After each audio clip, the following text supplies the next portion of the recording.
మీకు ప్యాషన్ చిన్నప్పటి నుంచి యాక్టింగ్, డైరెక్షన్ ఇవన్నీ ఉండేనా, లేదంటే యాక్సిడెంటల్ గా you entered? Not at all accidental అండి. చిన్నప్పటి నుంచి నాకు ప్యాషన్ అది. ఓకే. స్కూల్లో కూడా మిమిక్రీ కానీ డాన్స్ కానీ చేసేవాడిని. మా రిలేటివ్స్ పెళ్ళిళ్ళు ఉన్నాయంటే ఫస్ట్ డాన్స్ నేనే చేసేవాడిని అక్కడ. సో అలా స్కూల్లో అండ్ ఫంక్షన్స్లో డాన్స్లు చేస్తూ మిమిక్రీ చేస్తూ స్టెప్ బై స్టెప్ వస్తున్న టైంలో దెన్ ఐ రియలైజ్డ్ ఓకే, నాకు ఎక్కువగా ఇంట్రెస్ట్ చదువు కంటే ఈ ఎక్స్ట్రా కరిక్యులర్ యాక్టివిటీస్ మీద ఉన్నాయని చెప్పి లేటర్ ఆన్ డిగ్రీ చదువుకునే టైంలో ఐ థాట్ ఒకసారి ట్రై చేద్దామని. బట్ మన జనార్దన్ మహర్షి గారు అని రైటర్, ఆయన he gave me a suggestion, ఇప్పుడు కాదు నువ్వు ఎడ్యుకేషన్ కంప్లీట్ చేసుకున్న తర్వాత యూ ట్రై, చదువు ముఖ్యం అని చెప్పిన తర్వాత దెన్ ఐ స్టాప్ టోటల్లీ, వద్దులే ఇంకా చదువుకుందామని. నేను ఎంఎస్సి చదువుకుంటున్న టైంలో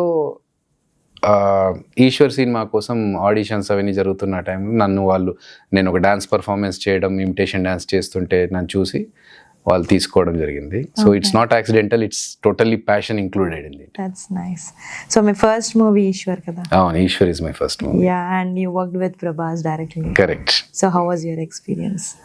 అంటే అప్పుడు మాకు అసలు అది ఈవెన్ ప్రభాస్ గారికి కూడా ఐ థింక్ ప్రభాస్ గారికి కూడా ఫస్ట్ మూవీ, ఆయనకి ఫస్ట్ మూవీ, మాకు ఫస్ట్ మూవీ, అందరికి కలిపి ఒకటే రోజు shooting, first day starting.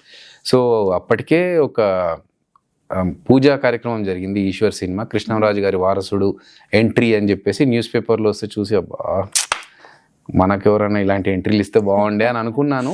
Cut చేస్తే 3 days తర్వాత నేను ఒక స్టేజ్ మీద డాన్స్ ఇమిటేషన్ పర్ఫామ్ చేయడం, ఈశ్వర్ సినిమాకి రైటర్గా ఉన్న సుధాకర్ గారు, ఆయన జలదంకి సుధాకర్ గారు ఆ ప్రోగ్రామ్ చూసి నన్ను ఆడిషన్స్ కోసం పిలిచేయడం, నేను ఆడిషన్స్ అయిపోయిన తర్వాత సినిమాకి సెలెక్ట్ కావడం. కట్ చేస్తే ఫస్ట్ డే ప్రభాస్ గారు మేము అందరం కలిసాము.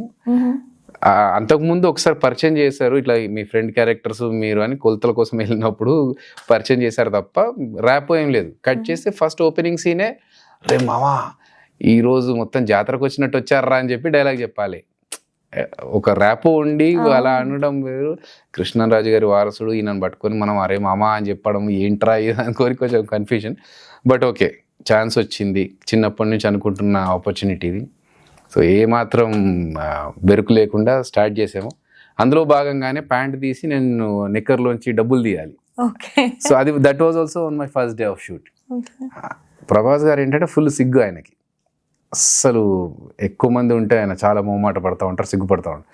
అలాంటిది ఒక 200 మంది ఆడియన్స్, మన జూనియర్ ఆర్టిస్టులు ఉన్నారు, వాళ్ళందరి ముందు నేను ప్యాంట్ తీసి లోపల నుంచి డబ్బులు తీసి అలా తీసేసరికి సిగ్గు అనిపించట్లేదని ఇంతమంది ముందు అంటే నాకు అసలు అది వాళ్ళు జనాలు ఉన్నారనే విషయం కూడా మర్చిపోయా, కెమెరాని చూస్తున్నాను చేసేసానని చెప్పారు.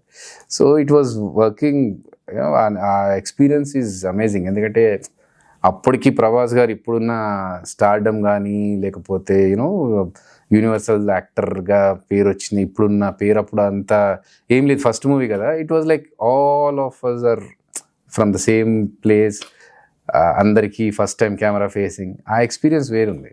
Oh, that's nice. So me first entry, Prabhas gari first entry, like most of them had first entry movie as Ishwar, and you made it a success.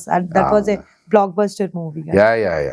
ఆ మూవీ అంటే ఆ మూవీ అయిన తర్వాత ప్రభాస్ అన్న got different stardom all together. ఒకటే సినిమాకి యాక్చువల్గా cinema release కూడా కాలేదు ఇంకా, అప్పటికి ఆడియో ఫంక్షన్లో ఐ రిమెంబర్ ఆడియో ఫంక్షన్లో ధీమ్ ధీరన సాంగ్ ప్లే చేశారు. అందులో షర్ట్ లేకుండా అలా బాడీతో ఆ వాటర్లోంచి ఆయన రావడం చూడగానే అయిపోయా, స్టార్ దొరికాడరా ఇండస్ట్రీకి అన్నారు. కట్ చేస్తే ఆడియో ఫంక్షన్కి ముందు, ఆడియో ఫంక్షన్ తర్వాత, అప్పటికే రిలీజ్ కంటే ముందే Prabhas star. Oh, that's nice. Yeah, good.